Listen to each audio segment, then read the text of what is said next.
In this video, we will learn how to use Xlookup in Excel sheet. So let's start. This is my Excel sheet. I have here some data, HSN code, product and monthly basis cell with the total sales column. So here I'm going to find as per the HSN code all detail by using the Xlookup. So I'm using here the Xlookup to find out the all details as per the HSN code. So I'm using here the is equal to Xlookup tab lookup value, select the HSN code, comma, lookup array. Lookup array is must match with the lookup value. So I select the HSN code column, comma, then return array means output. What do you want output here? So I want all details here. So I select the return array is all column or bracket close and just enter. That's it. Here you can see all detail is show here.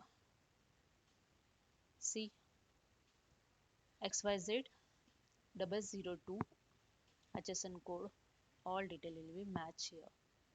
Okay, if you change here the HSN code number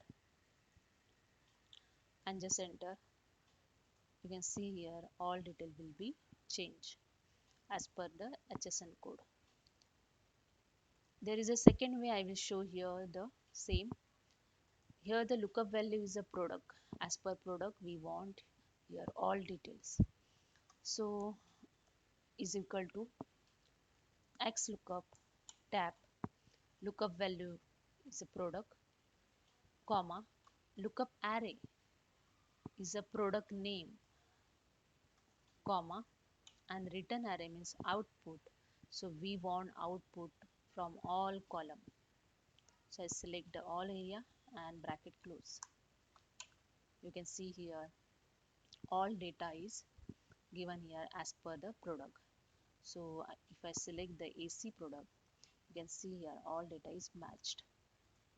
If I enter here the different product, so suppose I enter here laptop, the data will be automatically changed as per the product. So hope you understand. If you like this, please subscribe my channel. Thank you so much.